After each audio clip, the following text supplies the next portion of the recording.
नमस्कार, grand news network में आप सभी का स्वागत है और बुलेटिन की खास खबरों के साथ मैं हूं आपके साथ सीमा। चलिए अब एक नजर डाल लेते हैं आज के बुलेटिन की खास खबरों की ओर। खबरों का सिलसिला शुरू करें उससे पहले एक नजर आज की सुर्खियों पर।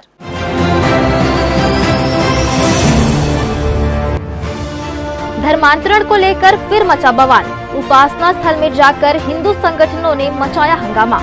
हुई मारपीट, तोरवा पुलिस जांच में जुटी। छत्तीसगढ़ की संस्कृति, साहित्य, कला को सहेजने पुरखों को किया गया याद। भाषा की पहचान को लेकर हुआ विचार विमर्श। 246 पदों के लिए पीएससी की परीक्षा हुई संपन्न। 4 दिनों तक 2 पालियों में हुए इम्तिहान।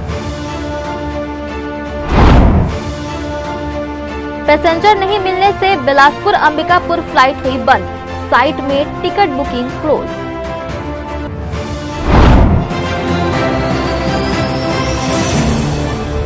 ये थी सुर्खियां और अब खबरें विस्तार से।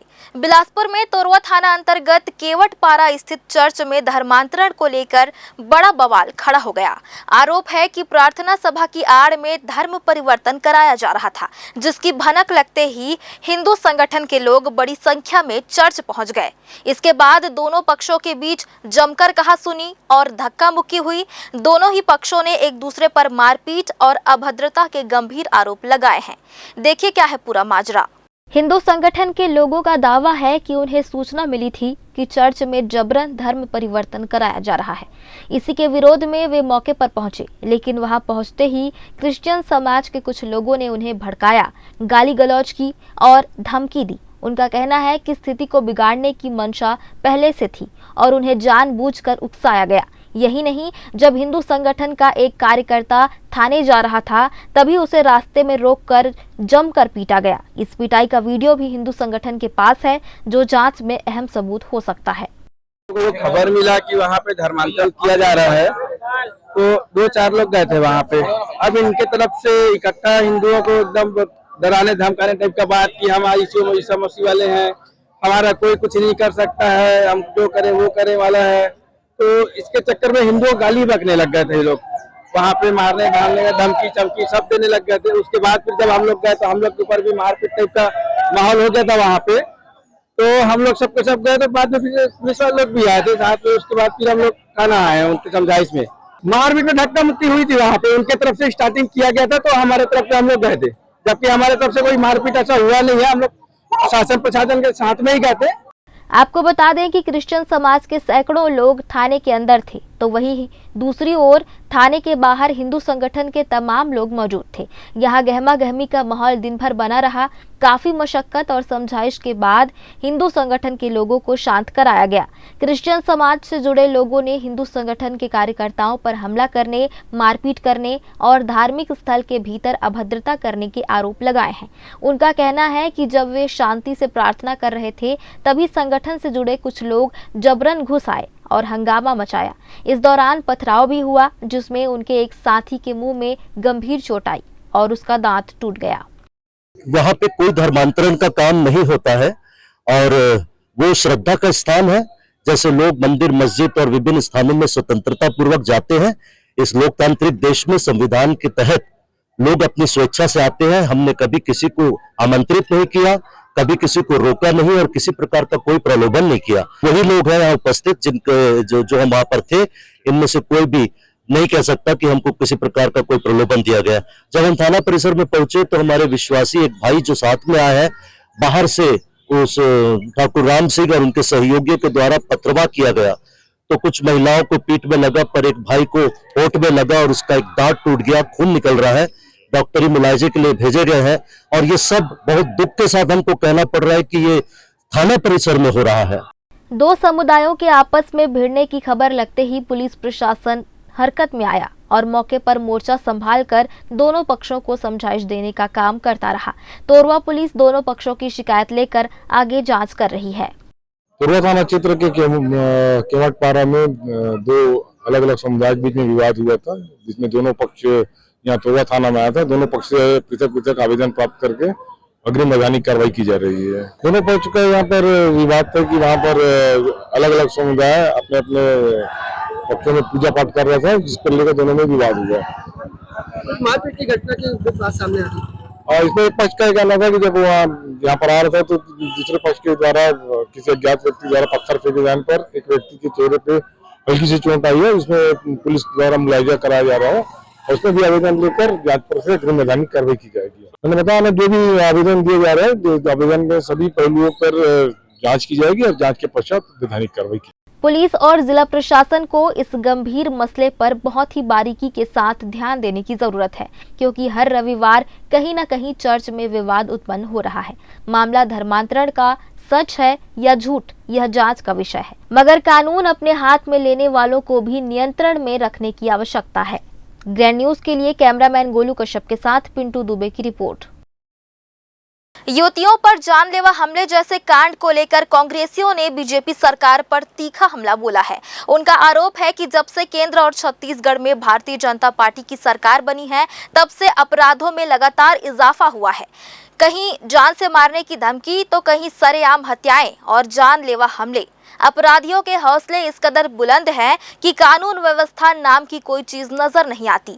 ऐसे में सवाल उठता है कि अपराध मुक्त समाज का जो दावा बीजेपी कर रही है, वो जमीनी हकीकत में क्यों बदल नहीं पा रहा।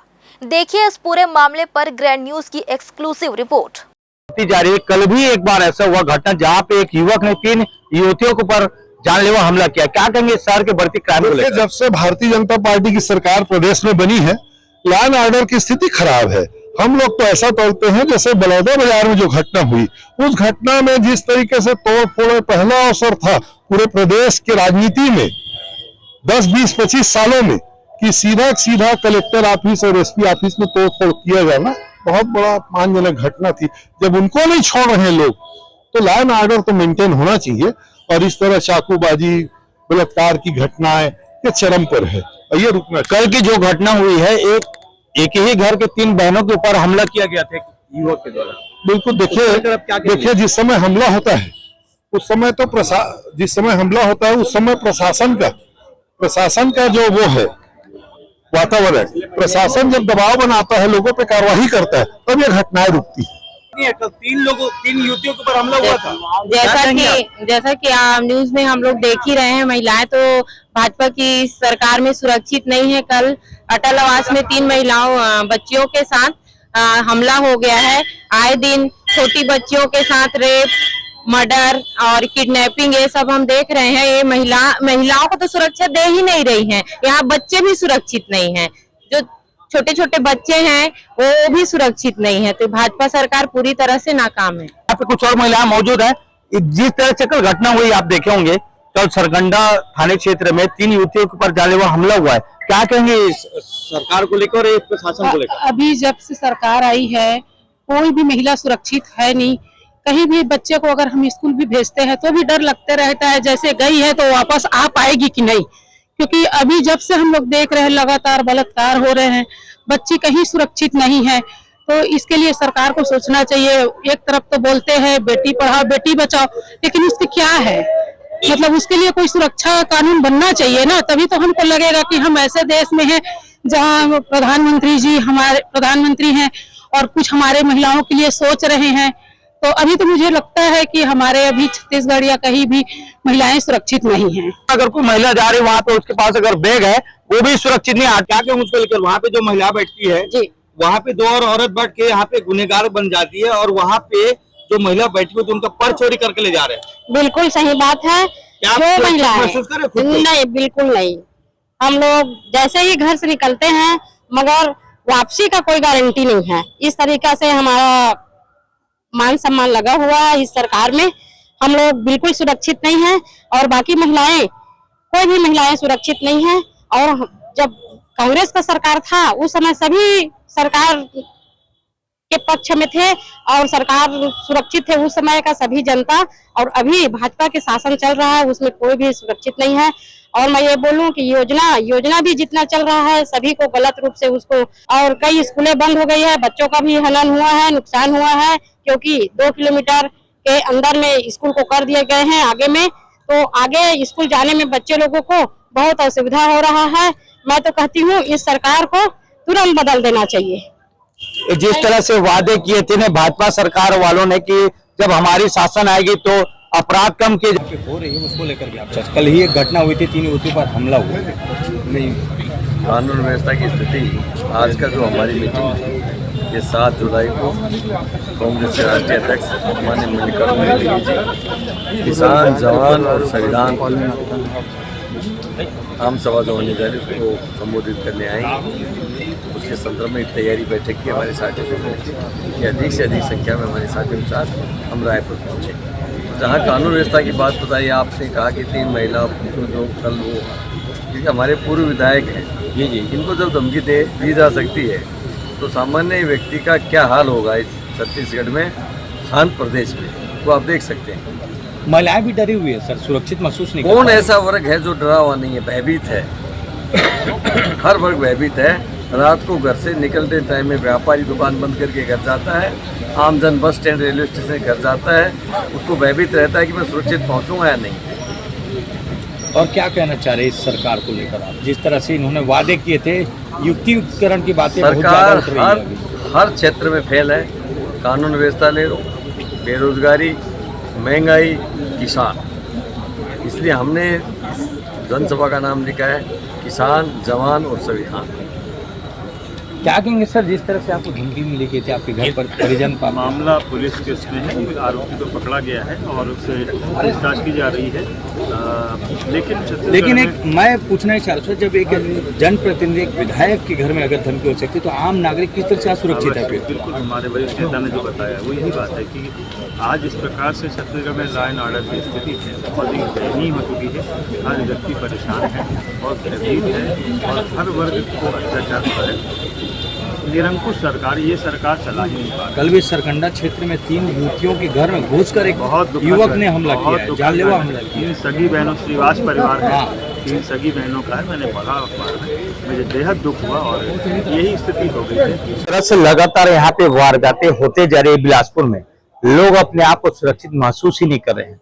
अब हम आपको ऐसे व्यक्ति से मिलाएंगे जो यहाँ के वरिष्ठ नेता भी हैं और उनको तजुर्बा जो है उनको हम साझा करेंगे यहाँ के आम लोगों से। ये बताएंगे सर, जिस तरह से यहाँ घटनाएं हो रही है, क्या लग रहा है क्या पहले के जो सरकार थी उसको लेकर अब की जो वर्तमान में बीजेपी की सरकार बनी है, क्या अंतर महसूस हो रहा है? क्या यहाँ पे जिस तरह से अपराध बढ़ रही या घट रही है? देखिए, सबसे पहली बात तो इस सरकार में हमारा जो शांत छत्तीसगढ़ था वो अपराधियों का चारागाह बन गया है और उसका मुख्य कारण इस प्रदेश में शासन करने वाली भारतीय जनता पार्टी की सरकार को मैं इसलिए मानता हूं कि जिस सरकार की प्राथमिकता शिक्षा की बजाय शराब दुकान खुलवाने में हो, आप उससे समझ लीजिए कि उसकी लॉ एंड ऑर्डर में पकड़ कितनी होगी। युक्तिकरण के नाम पे 10,000 से ज्यादा स्कूल पूरे प्रदेश में बंद किए जा रहे हैं और वहीं 67 से 68 शराब दुकानें नहीं खोलने की योजना है। और यहाँ तक भी है कि रेस्टोरेंट को भी, जैसा मुझे जानकारी मिली है, उसमें क्या सच्चाई मैं नहीं जानता, कि रेस्टोरेंट में भी सर्वसुलभ करवा दिया जाएगा शराब बहुत आसानी से। तो बताइए कि ये स्थिति इस सरकार में है जिसकी प्राथमिकता आम जन नहीं है, मतलब उनकी कार्य प्रणाली से अपराधियों को प्रश्रय मिल रहा है। निश्चित तौर पे बहुत ही भय का माहौल है पूरे छत्तीसगढ़ के लोगों में, महिलाओं में, और ये एक अच्छी मतलब बात नहीं है। बीजेपी ने वादा किया था अपने घोषणा में कि 45,000 से ज्यादा शिक्षकों की भर्ती करेंगे, लेकिन अब जिस तरह से यहाँ पे युक्तिकरण का मामला सामने आया है कि कई विकलांग टीचर भी है जिनका भी इधर से उधर ट्रांसफर किया जा रहा है, उनको आने जाने में काफी तकलीफें, उसको लेकर आप क्या कहना चाहेंगे? मैं वही तो बोल रहा हूँ कि इनकी प्राथमिकता शिक्षा नहीं है, इनकी प्राथमिकता नए शिक्षकों की भर्ती नहीं है, इनकी प्राथमिकता किसी भी तरीके से लोग यदि पढ़े लिखे कम हो, इनसे सवाल कम पूछे, इनका विरोध कम करें, ये इनके लिए अच्छा है। और ये निश्चित तौर पे जो युक्तिकरण के नाम पे शिक्षकों के साथ की भर्ती में घोटाला हो रहा है वो आपके सामने वो इसी का परिणाम। अब हमारे बीच अभी ग्रामीण जिलाध्यक्ष जुड़ चुके हैं, तो क्या लग रहा है जिस तरह से यहाँ घटनाएं हो रही है और जिस तरह का माहौल यहाँ पे बनाया जा रहा है? कल भी एक घटना हुई थी कि 3 युवतियों के ऊपर एक जानलेवा हमला हुआ है। भारतीय जनता पार्टी की सरकार में जो आपसी सत्ता संघर्ष चल रहा है, नियंत्रण यहाँ छत्तीसगढ़ में अधिकारियों के ऊपर, प्रशासन के ऊपर इनकी पकड़ नहीं रह गई है, क्योंकि आपसी संघर्ष इतना मजबूत है कि कौन मुख्यमंत्री है अभी तक 2 साल से यही समझ में आ रहा है। किसान परेशान है, खाद बीज नहीं मिल रहा है, शिक्षक परेशान है, युक्त नाम पे परेशान है, अटैचमेंट कहते हैं खत्म हो गया, लेकिन अटैचमेंट फिर से चालू हो गया है, युवा परेशान है, लोकतंत्र की हत्या केंद्र की सरकार, भाजपा की सरकार दोनों मिलकर कर रही है। आशा ये कहने का है कि छत्तीसगढ़ की जो सरकार है ये न युवाओं पे, आज बड़ी विडंबना है कि स्कूल बहुत मुश्किल से गांव में खुलते हैं, उन स्कूलों को बंद कर दिया जा रहा है। मैं एक उदाहरण दूंगा सैदा ग्राम का, तखतपुर विधानसभा के सैदा ग्राम को दूंगा। इनका नारा है बेटी बढ़ाओ, बेटी बचाओ, बेटी पढ़ाओ। सैदा ग्राम के पिछले वर्ष 80 छात्राएं उस स्कूल में पढ़ती थी, उनका अटैचमेंट जो है सैदा के बॉयज स्कूल में कर दिया गया, जहां बैठने तक की व्यवस्था नहीं है। और पिछले बार हाई स्कूल भी खुला, हाई स्कूल की क्लास भी वहीं लग रही है। अधिकारियों ने कहां बंद करना है, ना ही सर्वे किया, ना ही उन जगहों पर भेजा। सिर्फ ये जो कहते हैं कि युक्तियुक्तकरण सिर्फ अपने सगे संबंधियों को, उनको उपकृत करने के लिए किया है। इस तरीके से भारतीय जनता पार्टी की सरकार एक काम और कर रही है। मैं कहता हूं कि जिला शिक्षा अधिकारी उन लोगों को संलग्नीकरण क्यों जो संलग्न है उनका क्यों खत्म नहीं करते, जो जिला कलेक्ट्रेट में, जिला शिक्षा अधिकारी में, जिला अस्पताल में, जिला पंचायत में, सभी जगह जो शिक्षक अटैचमेंट है उनकी नियुक्ति आप पता करिए। स्कूलों में है, लेकिन वो विभिन्न स्थानों पे क्यों आज तक संलग्न है। जब शासन ने एक गाइडलाइन बनाया है कि सबका संलिंगीकरण खत्म करना चाहिए, लेकिन आज भी संलग्न है। जिला कांग्रेस कमेटी ने भी घेराव बीओडीओ को किया है, लेकिन समय समय पर प्रत्येक स्कूलों में पूरा जिला शिक्षा अधिकारी, जिला प्रशासन ये समझे कि इसके बाद हमारा आंदोलन नहीं होगा। हमको जो है डाटा लगभग इकट्ठे होते जा रहे हैं, फिर से यह आंदोलन क्रमबद्ध चलता रहेगा। उस दिन हम नाम से जिला शिक्षा अधिकारी को बताएंगे कि कौन सी परिस्थितियों में क्या है, किस प्रधान पाठिका का कहां से तनख्वाह निकलती है, कौन से टीचर का कहां से तनख्वाह निकल रहा है, कहां आपने अटैचमेंट किया है, ये सारी जानकारी, पुख्ता जानकारी कांग्रेस के पास है। ये थे जोशीले ग्रामीण जिला अध्यक्ष कांग्रेस कमेटी के, जिनका आपने सुना अभी वर्चस्व। उन्होंने क्या कहा कि जिस तरह शिक्षा विभाग में घोटाले हो रहे हैं उनका उजागर वो बहुत जल्द करें। उनके पास डाटा आने वाला है और बहुत जल्द उनके पास डाटा है भी, और वो बहुत जल्द और एक प्रदर्शन करने जा रहे हैं। मैं कैमरामैन गोलू कश्यप के साथ पुरुषोत्तम दुबे, ग्रांड न्यूज से। सीपत थाना क्षेत्र में एक नाबालिग लड़की के अपहरण का मामला सामने आया था। शिकायत मिलने पर पुलिस ने त्वरित कार्रवाई करते हुए अपहरण का केस दर्ज कर जांच शुरू की। पुलिस टीम ने लगातार तलाश के बाद नाबालिग को एक युवक के पास से बरामद किया। आरोपी की पहचान अमर सूर्यवंशी के रूप में हुई है, जो बिलासपुर जिले के मस्तूरी थाना क्षेत्र अंतर्गत ग्राम गतौरा का रहने वाला है। जाँच में यह सामने आया कि आरोपी नाबालिग को बहला फुसला कर अपने साथ ले गया था और उसके साथ शारीरिक शोषण किया। इस आधार पर पुलिस ने आरोपी के खिलाफ अपहरण की धाराओं के साथ साथ पॉक्सो एक्ट की गंभीर धाराएं जोड़ी। गिरफ्तार किए गए आरोपी को न्यायालय में पेश कर न्यायिक रिमांड पर जेल भेजा गया है। सीपत अंतर्गत एक मामला सामने आया था, जिसमें प्रार्थी ने अपनी नाबालिग जो पुत्री है उनकी, वो उसको किसी ने बहला फुसला कर ले गया है, इस बाबत रिपोर्ट कराई थी। इसको घटना की गंभीरता को देखते हुए श्रीमान वरिष्ठ पुलिस अधीक्षक महोदय ने निर्देशित किया था कि तत्काल अपहृता की बरामदगी हो और आरोपी की गिरफ्तारी हो, जिस पर सीपत पुलिस ने टीम बना करके अपहृता को बरामद किया है और अमर सूर्यवंशी नामक लड़के के कब्जे से बरामद किया है। और क्योंकि अमर सूर्यवंशी के द्वारा पीड़िता का शारीरिक शोषण भी किया गया है, तो मामले में धारा 87, 64 और पॉक्सो एक्ट की धारा 4, 6 जोड़ करके इसमें अग्रिम विवेचना की जा रही है और अमर सूर्यवंशी को सीपत पुलिस के द्वारा गिरफ्तार कर लिया गया। कोनी थाना क्षेत्र के अंतर्गत आने वाले ग्राम करहीपारा, निरतू और घुटकू से 2 युवकों को अवैध रूप से धारदार हथियार लहराते हुए गिरफ्तार किया गया है। दरअसल पुलिस को मुखबिर से सूचना मिली कि करहीपारा, निरतू में एक युवक गुप्ती लेकर राहगीरों को डराते धमकाते घूम रहा है। सूचना पर तत्काल कार्रवाई करते हुए पुलिस टीम ने मौके पर पहुंचकर घेराबंदी की और आरोपी सुधीर यादव को हिरासत में ले लिया। उसके पास से 14 इंच लंबी काले रंग की बटन वाली गुप्ती बरामद की गई। वहीं दूसरी कार्रवाई घुटकू क्षेत्र में की गई, जहां प्रेम कुमार लोनिया उर्फ अंकु नामक युवक तलवार लहराते हुए लोगों को डराता पाया गया। तलवार को मौके पर गवाहों के समक्ष जब्त कर दोनों आरोपियों को गिरफ्तार कर उनके खिलाफ आर्म्स एक्ट की धाराओं के तहत कार्रवाई की गई है। दोनों को न्यायिक रिमांड पर जेल भेजा गया है। वरिष्ठ पुलिस अधीक्षक महोदय श्री रजनेश सिंह सर के द्वारा निर्देशित किया गया है कि अपराधों की रोकथाम हेतु जो भी हथियार लेकर के घूम रहे हैं लोग, उन पर सख्त कार्रवाई की जाए, जिससे अपराधों में नियंत्रण हो सके।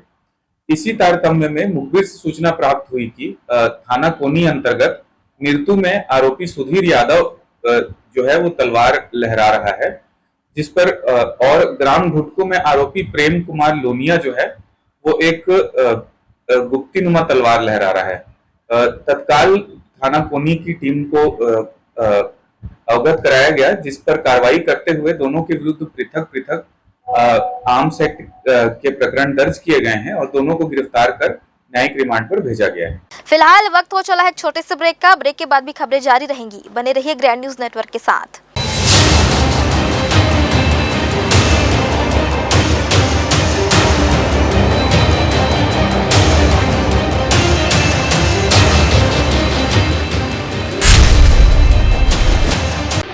जया प्राइवेट ITI NCVT से मान्यता प्राप्त एंड ISO सर्टिफाइड 10वीं पास विद्यार्थियों के लिए 2 year electrician course, COPA 1 year course, computer operating and programming assistant course, best classroom facility, admissions open.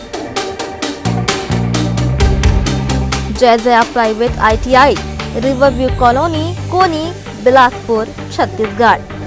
Break के बाद आप सभी का स्वागत है। छत्तीसगढ़ के साहित्य और लोक कला की गौरवशाली विरासत को सहेजने और सम्मान देने के उद्देश्य से पुरखा के सुरता कार्यक्रम का आयोजन किया गया। यह कार्यक्रम रविवार को बिलासपुर जल संसाधन कार्यालय परिसर स्थित प्रार्थना भवन में संपन्न हुआ, जिसमें छत्तीसगढ़ की संस्कृति, साहित्य, कला को सहेजने में अहम भूमिका निभाने वाले तमाम गणमान्य नागरिक मौजूद रहे। मोर चिन्हारी छत्तीसगढ़ी मंच की ओर से पुरखा के सुरता कार्यक्रम प्रख्यात साहित्यकार स्वर्गीय डॉक्टर पालेश्वर शर्मा और जानी मानी भरथरी गायिका स्वर्गीय सुरुजबाई खांडे की स्मृति में किया गया। कार्यक्रम का प्रमुख विषय महतारी अस्मिता, भाषा और छत्तीसगढ़िया स्वाभिमान रहा, जिसके अंतर्गत छत्तीसगढ़ी संस्कृति, भाषा और पहचान को लेकर विचार विमर्श किया गया। इस कार्यक्रम में छत्तीसगढ़ी संस्कृति और भाषा के संरक्षण व संवर्धन पर विचार विमर्श हुआ। कार्यक्रम में मुख्य अतिथि के रूप में केंद्रीय राज्य मंत्री तोखन साहू ने शिरकत की और अपने विचार रखे। पुरखा के सुरता कार्यक्रम का आयोजन, इसके लिए मैं आयोजन को समिति को धन्यवाद देना चाहूँगा।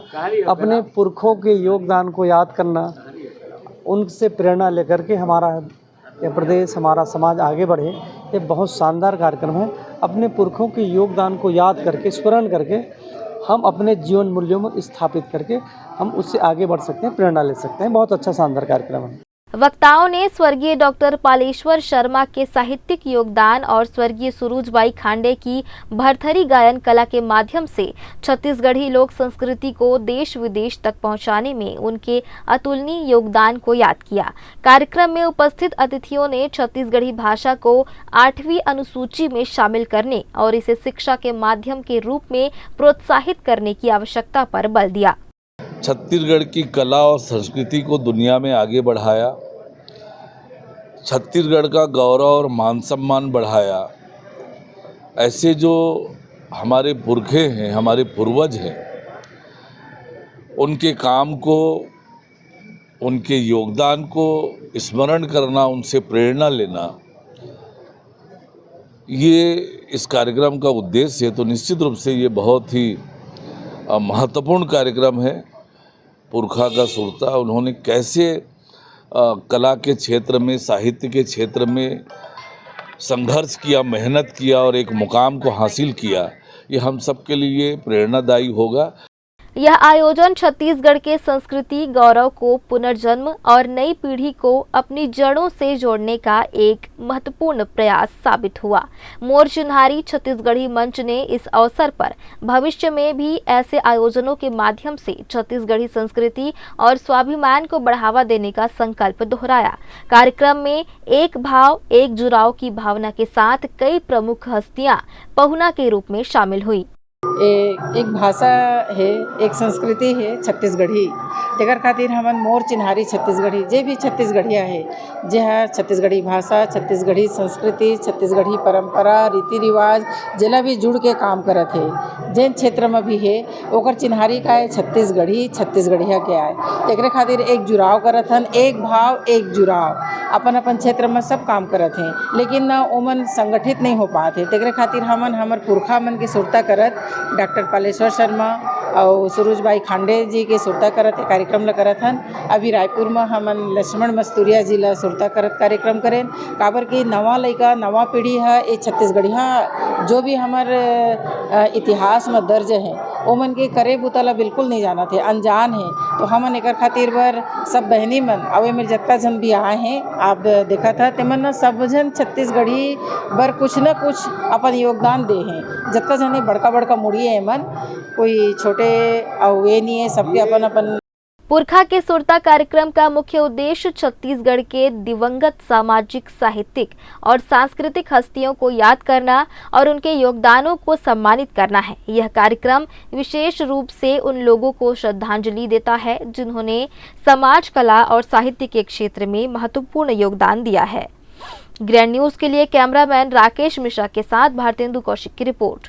कलाड़ समाज परिक्षेत्र शक्ति और जिला कलाड़ समाज शक्ति द्वारा 29 जून रविवार को बिलासपुर के सिम्स ऑडिटोरियम में मेधावी छात्र छात्राओं का सम्मान समारोह आयोजित किया गया।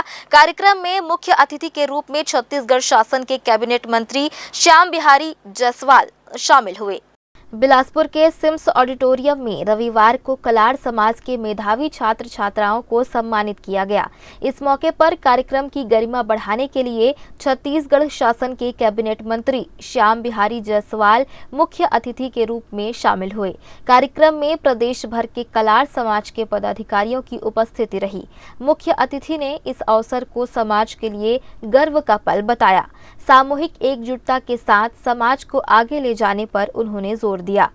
कलाड़ समाज के सचिव माया राम जायसवाल ने कहा कि बिलासपुर में आयोजित अलंकरण समारोह में सभी समाज के लोग शामिल हुए। जिन छात्र छात्राओं ने उत्कृष्ट स्थान प्राप्त किया है और जो पदाधिकारी चुनाव जीतकर आए हैं उनका यहां सम्मान किया गया। 1000 वर्षों से कलचुरीकालीन इतिहास रहा भारत का, और छत्तीसगढ़ में आज भी माता बहादुर कलारीन की और रतनपुर में कलचुरीकालीन माँ महादेवी की मंदिर स्थापित है, और छत्तीसगढ़ में प्रथम राजधानी तुमान जो कटघोरा के पास स्थित है। हमारे ये बहुत गौरव का विषय है। छत्तीसगढ़ में जनप्रतिनिधि जो ग्राम पंचायत से लेकर जिला पंचायत तक के उनका सम्मान कर रहे हैं। ऐसे मेधावी छात्र जो उत्कृष्ट प्रदर्शन किए हैं उनका भी प्रशस्ति पत्र सम्मान दिया जाएगा, और साथ में विविध क्षेत्रों में कार्य करने वाले सभी सामाजिक भाइयों को मान सम्मान किया जाएगा। कलचुरी वंश गौरव अलंकरण समारोह का मुख्य उद्देश्य कलचुरी राजवंश के गौरवशाली इतिहास, संस्कृति और योगदान को याद करना और आने वाली पीढ़ियों को प्रेरित करना है। यह समारोह कलचुरी शासकों द्वारा स्थापित की गई परंपराओं, कला, वास्तुकला और सामाजिक राजनीतिक व्यवस्था को सम्मानित करता है। ग्रैंड न्यूज के लिए कैमरामैन राकेश मिश्रा के साथ भारतेंदु कौशिक की रिपोर्ट। नेशनल हाईवे में रात के समय बेतरतीब खड़े भारी वाहन अब हादसों की बड़ी वजह बनते जा रहे हैं। बिना किसी चेतावनी संकेत या रेडियम टेप के खड़े ट्रकों से टकराकर कई लोगों ने अपनी जान गंवा चुकी है। हाईवे पर तेज रफ्तार में दौड़ती गाड़ियों के चालक अंधेरे में इन खतरनाक बाधाओं को समय रहते नहीं देख पाते और टक्कर के बाद घटनाएं जानलेवा साबित होती है। इसके बावजूद जिम्मेदार एजेंसियों की सतर्कता में अब तक कोई ठोस बदलाव नहीं दिख रहा है। बीते कई महीनों से हाईवे पर अंधेरे में खड़े ट्रकों की वजह से हादसों का सिलसिला जारी है। कई मामलों में 2 पहिया और 4 पहिया वाहन इन खड़े ट्रकों से सीधे टकरा चुके हैं। ऐसे वाहन बिना किसी चेतावनी चिन्ह या रिफ्लेक्टर के खड़े होते हैं, जिससे उनकी दृश्यता बेहद कम हो जाती है। हाईवे की न्यूनतम गति 60 किलोमीटर प्रति घंटा होने के कारण टक्कर का असर घातक साबित होता है। अतिरिक्त पुलिस अधीक्षक यातायात राम गोपाल करियारे ने बताया कि पहले भी सभी वाहन मालिकों को बैठक लेकर निर्देश दिए गए हैं, लेकिन यदि अब इस तरह की लापरवाही सामने आती है तो कार्रवाई की जाएगी। पूर्व में जितने भी ट्रांसपोर्टर हैं, जितने भी वाहन मालिक हैं, सभी को बुला करके मीटिंग लेकर के समझाइश दी गई है कि जब भी इस तरीके से गाड़ियां जब खड़ी होने की नौबत आई तो आप अनिवार्य रूप से गाड़ी के अगल बगल में कोन रखें और कोन में रेडियम लगा हुआ होना चाहिए, ताकि दूर से आने वाली गाड़ियों के ड्राइवर को वाहन चलाते समय उसकी जानकारी प्राप्त हो सके और अनावश्यक असमय जो सड़क दुर्घटनाओं का कारण बनता है उससे निजात पाया जा सके। साथ ही समस्त जो हमारे स्टाफ हैं, जो टेंगो हैं, उन्हें भी निर्देशित किया गया है। नेशनल हाईवे पे जो हाईवे पेट्रोलिंग टीम है उन्हें भी बताया गया है कि इस तरीके की गाड़ियां जब खड़ी होती हैं तो अनिवार्य रूप से ऐसे वाहन मालिकों के विरुद्ध में कार्रवाई सुनिश्चित करें, ताकि वे कभी भी इस तरीके की गाड़ियों को रोड में खड़ी न करें।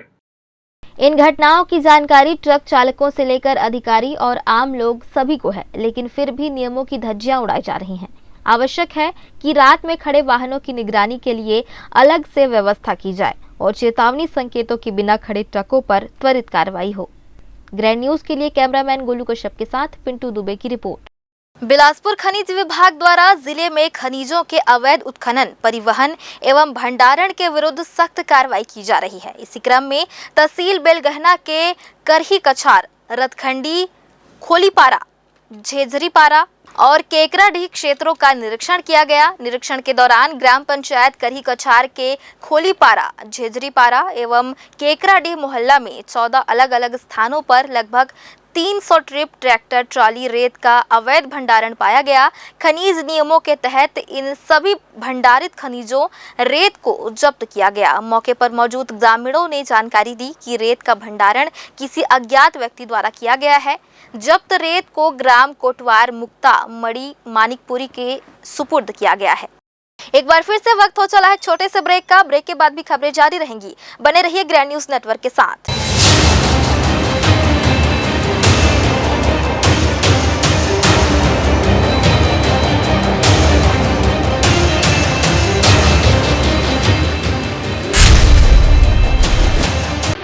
जय जया प्राइवेट ITI NCVT से मान्यता प्राप्त एंड ISO सर्टिफाइड 10वीं पास विद्यार्थियों के लिए 2 year electrician course, COPA 1 year course, computer operating and programming assistant course, best classroom facility, admissions open. Jai Jaya private ITI, riverview colony, Koni, Bilaspur, Chhattisgarh. Break के बाद आप सभी का स्वागत है। छत्तीसगढ़ लोक सेवा आयोग CGPSC की मुख्य परीक्षा का रविवार को आखिरी दिन रहा। 26 जून से शुरू हुई परीक्षा खत्म हो गई। 246 पदों के लिए यह परीक्षा 2 पालियों में हुई। परीक्षा में डिप्टी कलेक्टर, नायब तहसीलदार, वाणिज्यिक कर अधिकारी और DSP जैसे पद शामिल हैं। 26 जून को पहली पाली में सुबह 9 बजे से 12 बजे तक भाषा विषय और दूसरी पाली में दोपहर 2 से 5 बजे तक निबंध का पेपर हुआ। 27 जून को सामान्य अध्ययन 1 और 2, 28 जून को सामान्य अध्ययन 3 और 4 और अंतिम दिन 29 जून को सामान्य अध्ययन 5 की परीक्षा संपन्न हुई। परीक्षा सुबह और दोपहर की 2 पालियों में संपन्न हुई। इस दौरान परीक्षा देने आए अभ्यर्थियों ने प्रश्न पत्र को संतुलित और सार गर्भित बताया। अधिकांश प्रश्न पंचायती राज व्यवस्था, छत्तीसगढ़ का इतिहास और संस्कृति, वर्तमान परिदृश्य, राज्य सरकार की प्रमुख योजनाएं जैसे विषयों से संबंधित होना बताया गया। इस बार का जो निबंध का पेपर रहा वो काफ़ी पारंपरिक रूप से जैसे आते थे उससे हट के रहा। पेपर 4 भी काफ़ी लोगों को परेशान किया। पेपर 5 और पेपर 3 थोड़ा सामान्य रूप से रहा और पेपर 7 भी जैसे पिछले साल तक पूछा जाता था उसी के अनुसार रहा। तो कुल मिला के ओवरऑल ये रहेगा कि इस बार चेकिंग कैसा होता है इसके आधार पे भी ज़्यादा देखा जाएगा कि किसका सिलेक्शन होता है, किसका नहीं होता है। और ओवरऑल 4 ही ज़्यादा परेशान किया लोगों को और निबंध थोड़ा ज़्यादा ट्रैक से हट के रहा। तो इस प्रकार इस बार का CGPSC पेपर 4 में बेसिकली विज्ञान जो है वो थोड़े उसके स्तर काफ़ी बढ़ा दिए गए थे। गणित थोड़े नॉर्मल रहे और अप्लाइड साइंस में सच में अप्लाइड की तरह क्वेश्चन पूछे गए थे। वर्तमान देश दुनिया में जो चल रहे हैं उससे संबंधित क्वेश्चन पूछे गए थे और ज़्यादातर समाधान के रूप में क्वेश्चन पूछे गए थे कि किसी समस्या का समाधान क्या हो सकता है, इस दिशा में क्वेश्चन पूछे गए थे जो कि पूछा जाना चाहिए था। तो कौन सा अटेम्प्ट ये मेरा मेंस का तीसरा अटेम्प्ट है और ओवरऑल चौथा अटेम्प्ट है। क्या लगता है इस बार हो जाएगा? अब ये तो अभी कहना मेरे लिए मुश्किल है। घर जाके सभी पेपर हो तो गया, आज घर जाके इस बारे में थोड़ा एनालिसिस करूँगा, फिर समझ आएगा कि क्या होता है। नहीं, आज का पेपर थोड़ा सही था। मतलब पेपर 7 को जैसे बोला जाता है कि और सब्जेक्ट का अपेक्षा कठिन रहता है, कई धाराएं आती हैं, तो उस परिप्रेक्ष्य में आज का पेपर ठीक था। रहता ही है पेपर 7 का पार्ट 1, ठीक है, पार्ट 1, लेकिन इस बार सही था।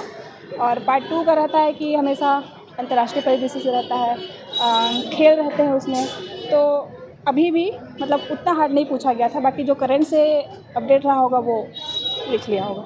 परीक्षा को लेकर सुरक्षा और गोपनीयता के पुख्ता इंतजाम किए गए थे।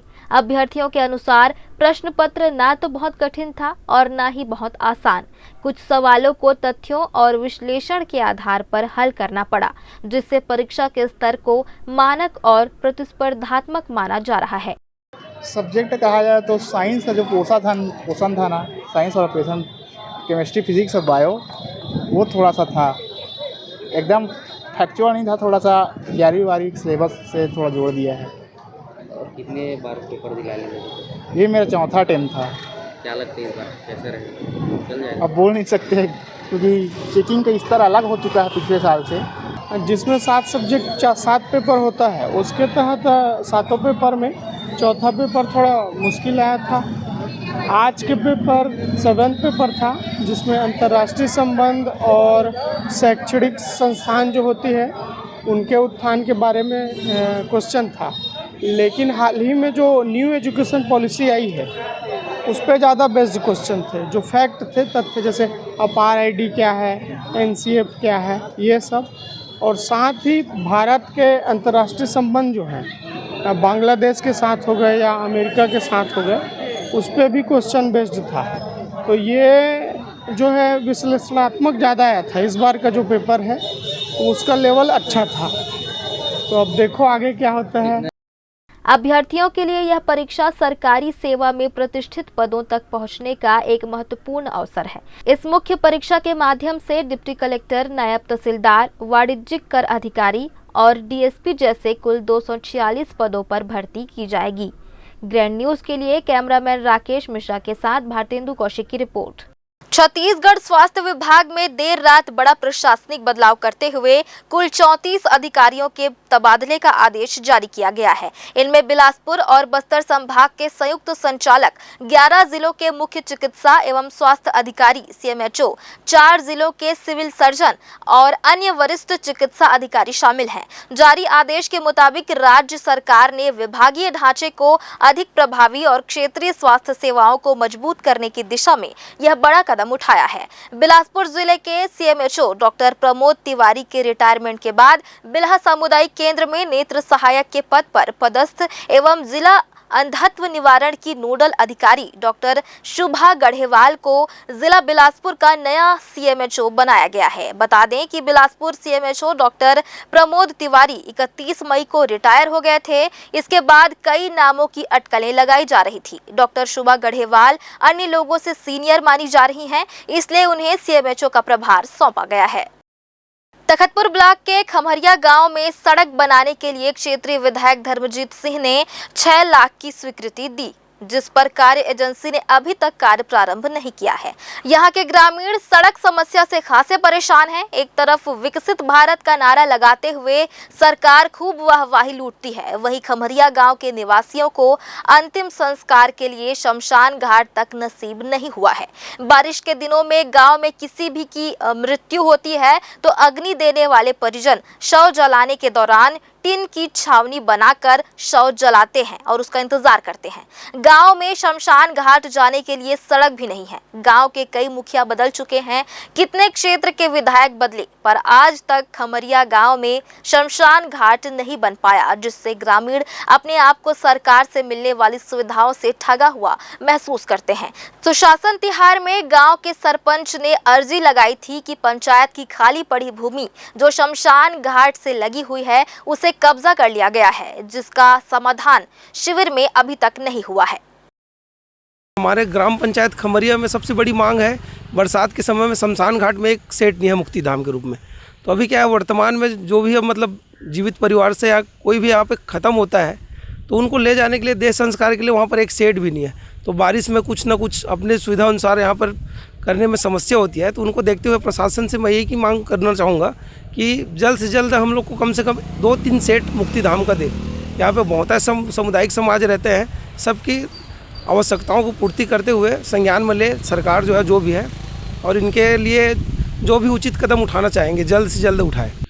और दुर्भाग्य की बात तो यह है कि ग्रैंड न्यूज़ के माध्यम से मैं आप सभी को बताना चाह रहा हूँ कि आज़ादी के बाद तक हमारे ग्राम पंचायत में अभी तक का हम लोग का जन्म नहीं हुआ है। अभी हम पंचायत बने, वर्तमान पंचायत, और यहाँ तक एक भी यहाँ पर मुक्तिधाम का व्यवस्था नहीं है ग्राम पर। ये बहुत ही दुर्भाग्य की बात है।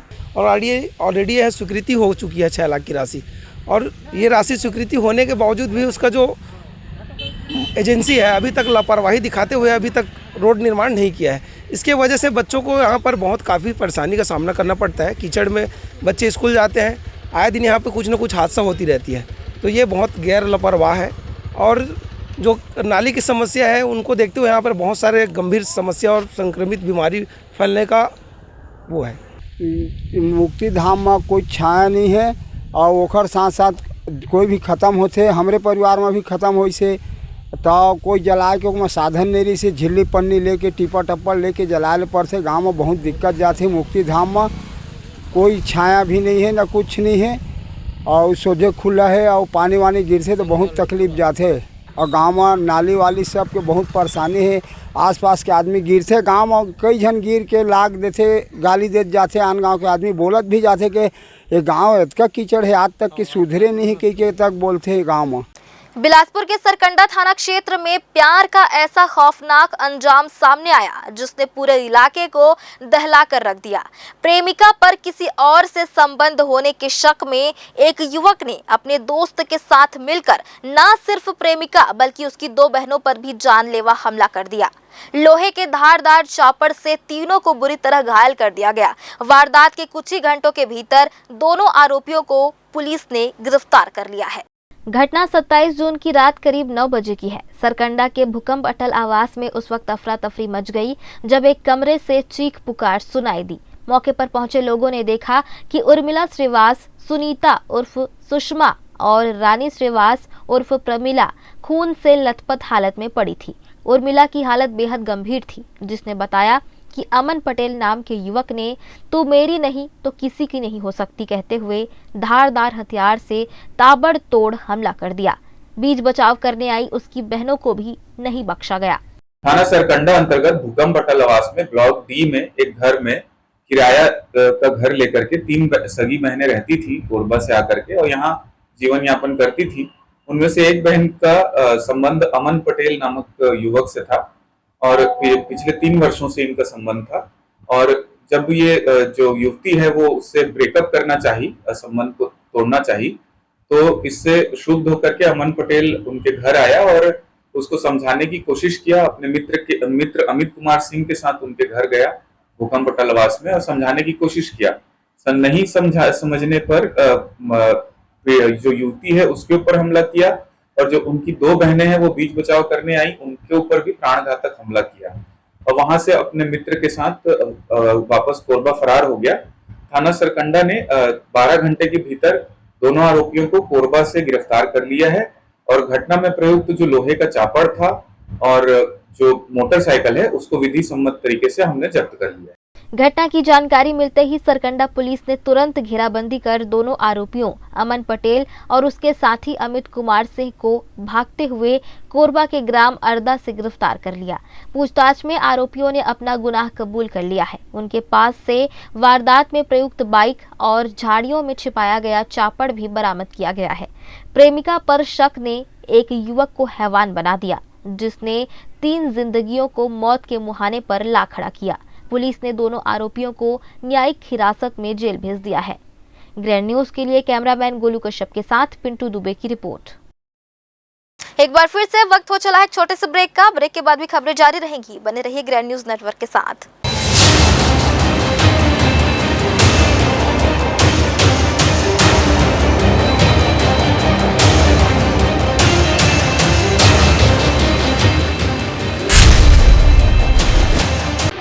जहजया प्राइवेट ITI NCVT से मान्यता प्राप्त एंड ISO सर्टिफाइड 10वीं पास विद्यार्थियों के लिए 2 year electrician course, COPA 1 year course, computer operating and programming assistant course, best classroom facility, admissions open. जहजया private ITI, riverview colony, Koni, Bilaspur, Chhattisgarh. Break के बाद आप सभी का स्वागत है। फ्लाई बिग कंपनी की बिलासपुर अंबिकापुर हवाई सेवा बंद कर दी गई है। पहले सप्ताह में 6 दिन संचालित होने वाली यह फ्लाइट यात्रियों की कमी के कारण केवल 3 दिन चलाई जा रही थी। अब कंपनी ने मानसून के दौरान विजिबिलिटी यानी दृश्यता की कमी का हवाला देते हुए सेवा को फिलहाल पूरी तरह से बंद कर दिया है। टिकट खरीदने वाली साइट भी बंद कर दी गई है। इस फ्लाइट का किराया मात्र 1048 रुपए निर्धारित था, फिर भी यात्रियों की संख्या बेहद कम रही, जिससे कंपनी को यह निर्णय लेना पड़ा। कंपनी की वेबसाइट भी बंद कर दी गई है और अब टिकटों की बिक्री नहीं हो रही है। फ्लाइट के बंद होने से बिलासपुर और अंबिकापुर के बीच हवाई सफर करने वाले यात्रियों को अब भारी निराशा का सामना करना पड़ेगा। यह हवाई सेवा क्षेत्रीय कनेक्टिविटी बढ़ाने की दिशा में एक महत्वपूर्ण पहल मानी जा रही थी, लेकिन अपेक्षित प्रतिक्रिया नहीं मिलने के कारण इसे बंद कर दिया गया है।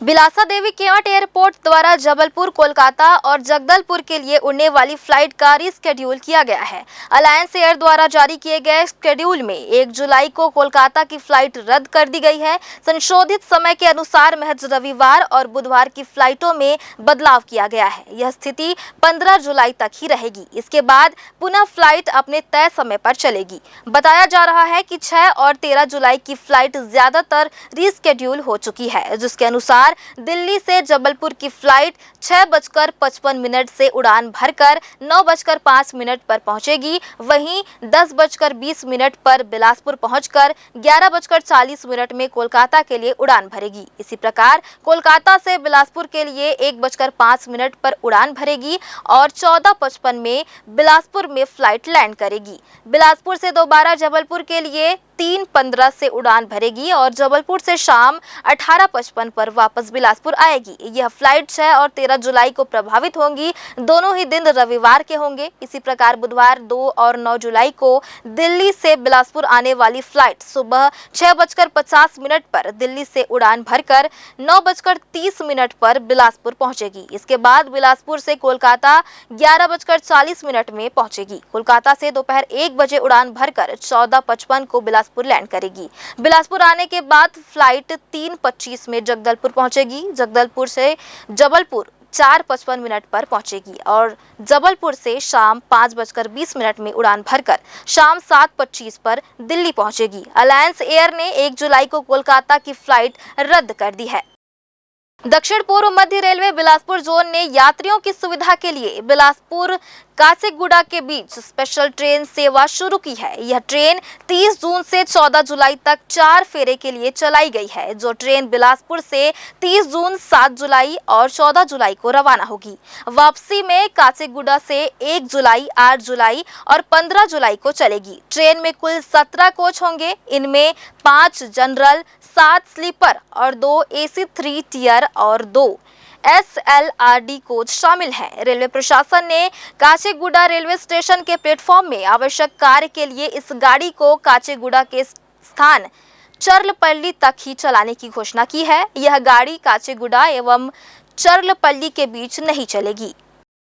रेल यात्रियों की सुविधाओं को ध्यान में रखते हुए रेल प्रशासन द्वारा दुर्ग हटिया दुर्ग के मध्य चल रही स्पेशल ट्रेन के परिचालन में विस्तार किया गया है। यह गाड़ी 08185/08186 हटिया दुर्ग हटिया द्विसाप्ताहिक स्पेशल ट्रेन की सुविधा दिनांक 27 जून 2025 तक थी, जिसके परिचालन में 27 फेरों का विस्तार दिनांक 1 अक्टूबर तक किया गया है।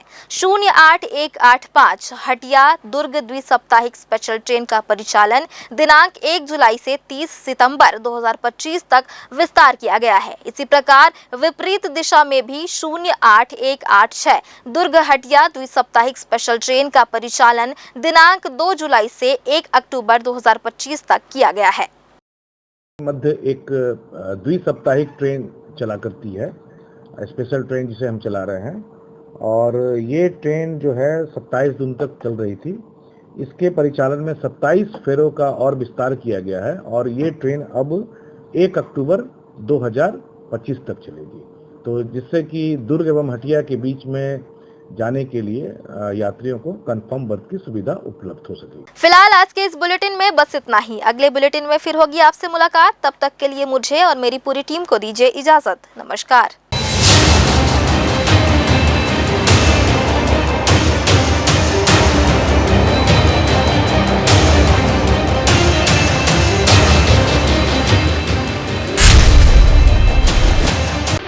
जय जया प्राइवेट ITI NCVT से मान्यता प्राप्त एंड ISO सर्टिफाइड 10वीं पास विद्यार्थियों के लिए 2 year electrician course, OPA 1 year course, computer operating and programming assistant course, best classroom facility, admissions open. Jai Jaya private ITI, riverview colony, Koni, Bilaspur, Chhattisgarh.